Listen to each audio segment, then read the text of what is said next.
All right, good morning everybody. We're gonna get started. Today we're gonna talk about a strategy called reading for meaning to help us read difficult texts. So what things can we look at to help us preview and predict before we even start reading? What are some of the things we've talked about before? That we look at before we, oh, I like more hands. Yep, Andy? You look at the pictures. We look at the pictures. The pictures are very helpful. That's excellent. What else can we look at to help us predict before we read? Beth? The title. The title is very helpful. Yeah, the title gives us ideas. And there's one other thing we usually think about and look at before we even start reading. Kelly? The heading. And the headings are very helpful as well. Okay, so why is it important to preview and predict before we read? Why do we take the time to do this? Why don't we just start reading right away? Beth? Well, if we think ahead about what we might read, it makes it easier for us to understand it when we do read it. That's perfect. Yeah, if you take the time to think about what this is going to be about, when you actually go to read, you're going to comprehend it better and understand better what you're reading.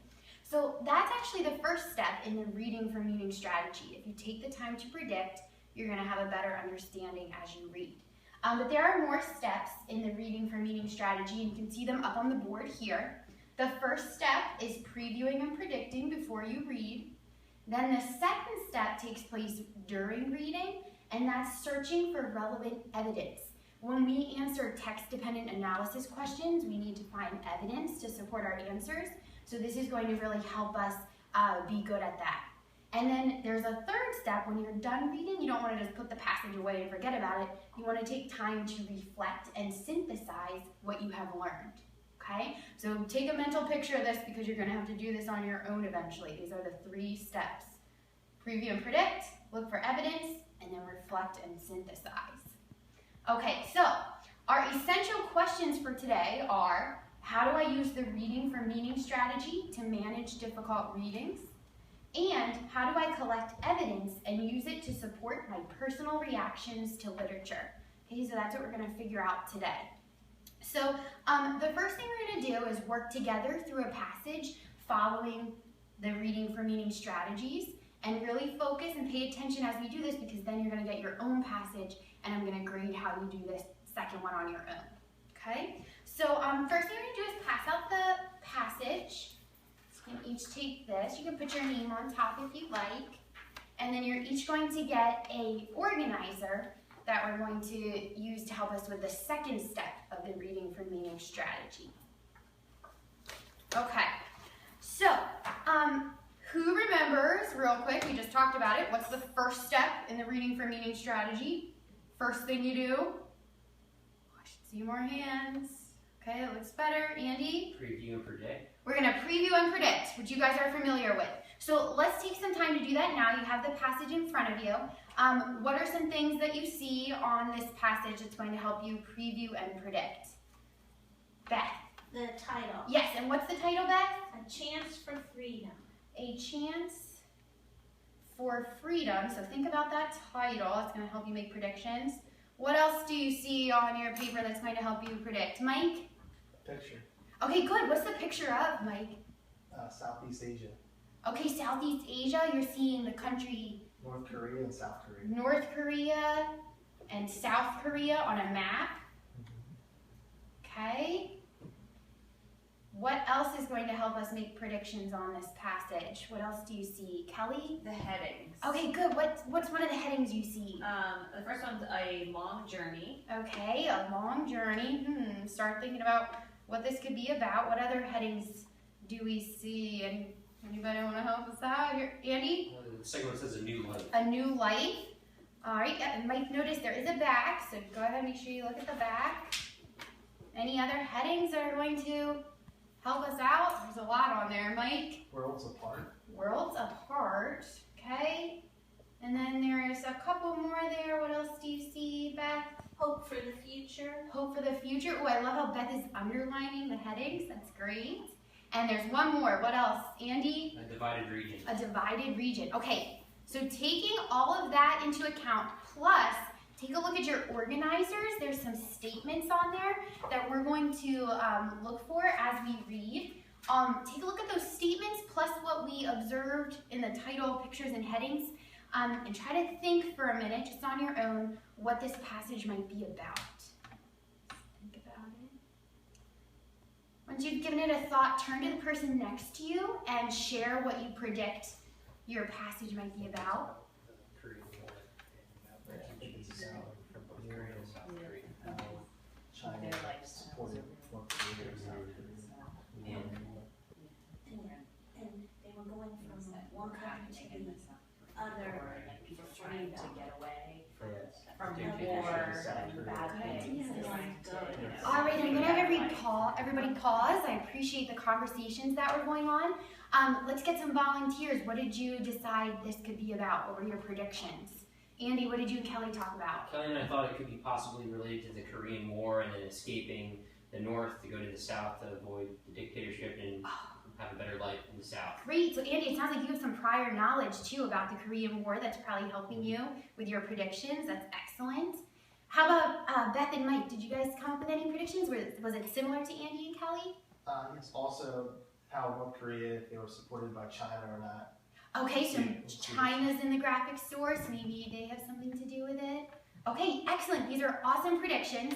So now we're going to move on to the second step. Could somebody remind us what the second step in the reading for meaning strategy is to help us understand difficult text?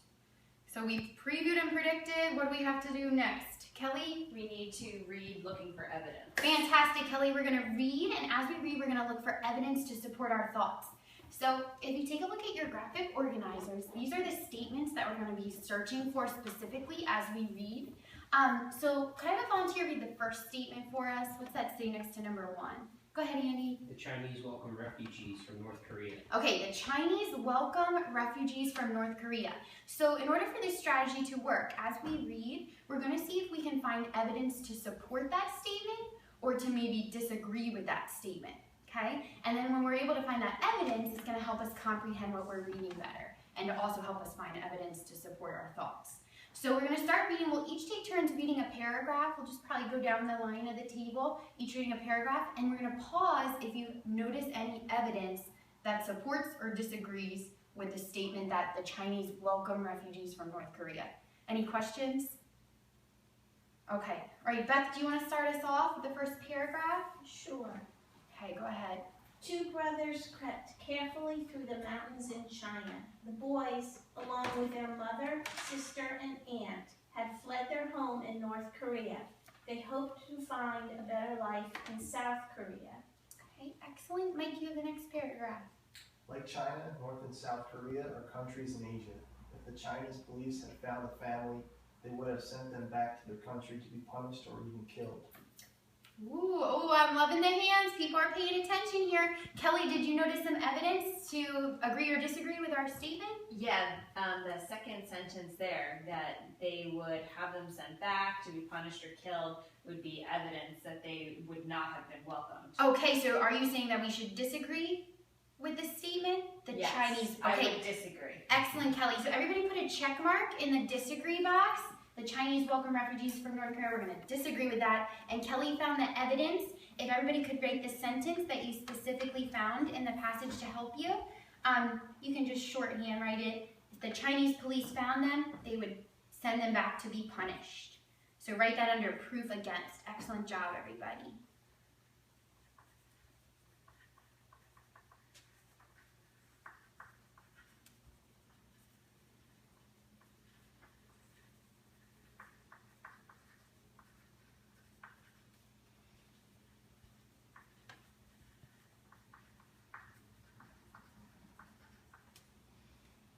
Okay, excellent. Kelly, I think your next paragraph. Okay. Oh, but before we read that, actually, let's take a look at the second statement so we know what we're looking for. So statement 2, can I have a volunteer read that one for us? Go ahead, Andy. It takes a long time to travel from North Korea to South Korea. Okay, so we're looking for evidence. Do we agree or disagree that it takes a long time to travel from North Korea to South Korea?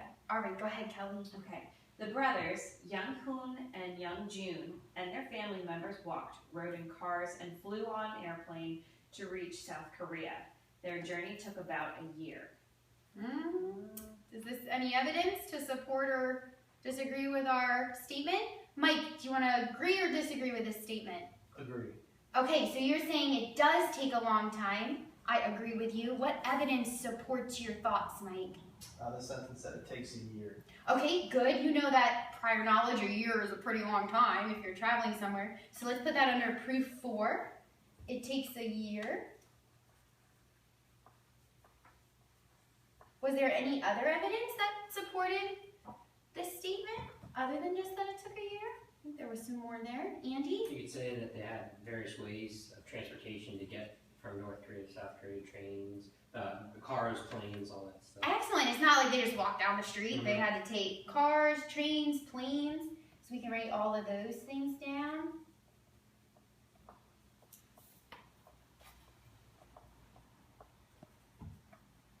Okay, excellent job, everybody. All right, we'll continue, but let's quick read the 3rd statement. Volunteer to read that one for us. All right, go ahead, Beth. The food in North Korea is plentiful. The food in North Korea is plentiful. Ooh, let's just quick make sure everybody knows what this word means. How about the word plentiful? What does that mean? Something is plentiful. I see a root word in that word.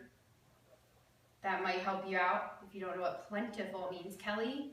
It would mean that there's like plenty of it, so that it's like abundant. Oh, wonderful. Excellent job. There's plenty of it. There's lots of it. So we're trying to agree or disagree if the food in North Korea is plentiful, if there's a lot of it. Okay? Is it your turn, Andy? Yes. Okay, go ahead.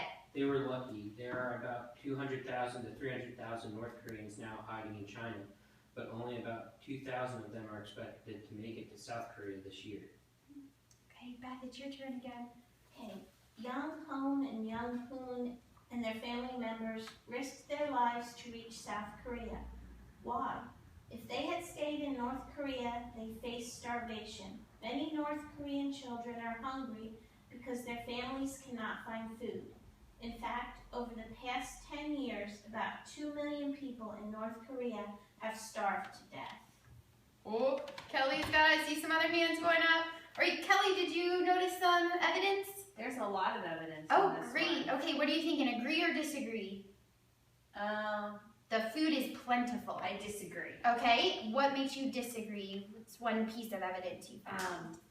Well, it says that many people cannot find food, and then it gives specific numbers that in 10 years, 2 million people have starved to death. Oh, fantastic. I love that you said that it's saying that many people can't find food, but then it even provides data. So if you were writing a written response, those specific numbers would be really great in your answer. So this would go under proof against many people can't find food.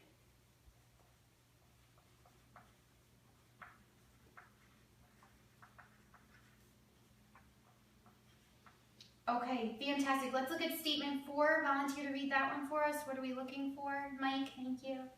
South Koreans provide support for the North Korean refugees. Okay, so we're looking for, do South Koreans provide support for North Korean refugees? Okay, Mike, I think you're our next reader, so you can go ahead. About a year after their arrival, the brothers tell me that they are happy in Seoul, the busy capital city of South Korea. I visited Young Hoon and Young Jun at the Hanurai School, Good. an after-school program for teens who had left North Korea and come to South Korea to start new lives.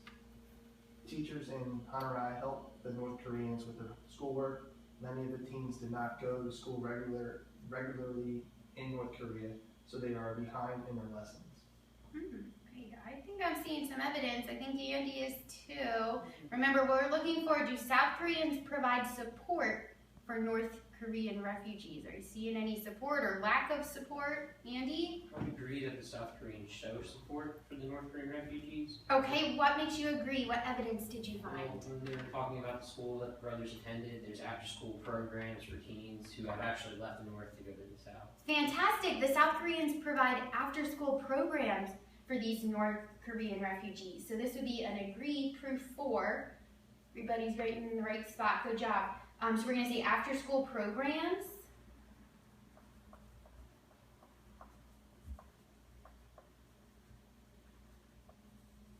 After-school programs for the refugees. Okay, excellent job. Let's continue reading. I think it's Kelly's turn, but before we start again, Kelly, we'll quick read statement 5. It's North Korea and South Korea are very similar. trying to see if they're alike or not. Go ahead, Kelly. Even though North and South Korea are neighbors, the two countries are very different. North Korea is very poor. Its leader spends most of the country's money on the army, not on food for the people. South Korea is more like the United States. The country has enough food for everyone, and most people drive cars, go to work, and eat at restaurants. Young Hoon, 18, and Young Jun, 15, say that in North Korea they lived in a hut and ate mostly corn and potatoes. In South Korea, their lives are much different.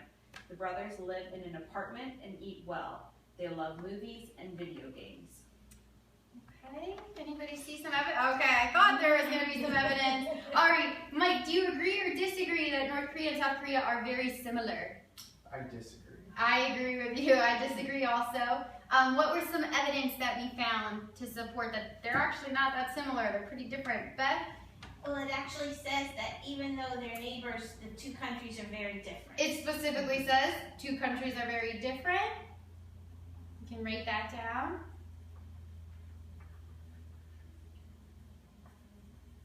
What were some of the ways in which they're different? Did anybody catch some of those? Kelly? Just talking about the food, it said they didn't have any food in North Korea and only ate like corn and potatoes. Excellent, yeah, which must be very different from their lives in Yeah. South Korea. They're playing video games, they're watching movies, they're not worried about food Yeah. like they were in North Korea. Okay, you guys did a fantastic job with this, filling in your charts and looking for evidence. So by finding this evidence, it really helps support our thoughts and feelings about what we're reading, which is really beneficial. So now that we did the second step, who can remember what the third step in the reading process is, reading for meaning? Third step, go ahead, Mike. To reflect and synthesize. Fantastic. We're going to reflect and synthesize on what we've just read here. It's not good to just put the passage away. Take some time to think about what you've read. So to help us do that, let's think back to our predictions. Were your predictions correct that you made about this passage? What you predicted before, is that what this was actually about? What do you think, Andy? I would say for the most part, yeah. Although it didn't really talk about the war per se, it talked about the differences between North and South and how in the North it's a different, harder lifestyle than in the South, and people are going to the South to find a better life. Fantastic, that's great. Yeah, so you were along the right lines there with the two different countries. It's mainly talking about the differences. Okay, how about, what did you learn from reading this passage? Did you find out something new that you maybe didn't know before? Mike? That the Chinese didn't allow North Koreans to come to their country. Okay, so yeah, you didn't know that the Chinese didn't allow the North Koreans to come. I thought that was interesting too. Anything else you learned, Andy? I was surprised at the amount of time it took to travel from North to South. I would have thought, being neighbors, it would be pretty close. Yeah, exactly. I agree with you, Andy. When you look at the map here, they're right next to each other, but it takes almost a year to get there. It's pretty crazy. Right. So you guys did a fantastic job with the 3 steps of the reading for meaning strategy. If you do those things when you're reading a difficult text, you're going to get a lot more out of the passage and what you've read. So now that we practice this together, I'm going to give each of you a new passage and a new organizer that you're going to complete on your own. So I am going to be grading the organizers, so take your time and really think through the process, okay? So here's your new passage. You can get started right away. Here's the graphic organizer. I'll be around to help if anybody needs assistance.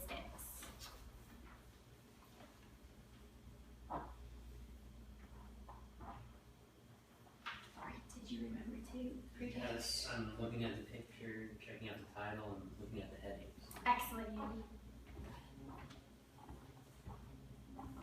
Looks good, Kelly. Everybody's doing good over here. Excellent. Oh, I love the notes that are taking place. Great job. All right, fantastic job, everybody. We're just going to take a minute to recap what we learned today. So who can tell me what was the name of the strategy we learned to help us understand difficult texts? Oh, I love all the hands. Beth? Reading for meaning. The reading for meaning strategy. Excellent. Take a moment to turn to the person next to you and tell them what the steps are in the reading for meaning strategy. And synthesizing. Yeah. All right, everybody. everybody pause. Let me have some volunteers. First step, raise your hand. Tell me what the first step is. Mike? Previewing and predicting. Preview and predict. Excellent. How about the second step? Let's see everybody's hand. Kelly? Search for evidence. Looking for evidence as you read. And the third step? Andy? Reflecting and synthesizing. We're going to reflect and synthesize on what we read. Okay, excellent. So that's a new strategy you can use to help you understand tricky passages that you're reading. I would like you to show me a thumbs up if you fully understand this method, a thumbs to the side if you're getting it, you're kind of there, thumbs down if you're not really sure what we're talking about. Show me a self-assessment how you feel. Okay, fantastic. All right, awesome. You can put your thumbs down. Looks great. I'm going to give you guys an exit slip. On the exit slip, you're going to have to write down the 3 steps to the reading for meaning process, just so I can make sure you know how to use them and when to use them when you're reading a difficult text. Okay? So go ahead, finish the exit slip. When you're done, you can hand it in to me, and we're finished for the day. Nice job.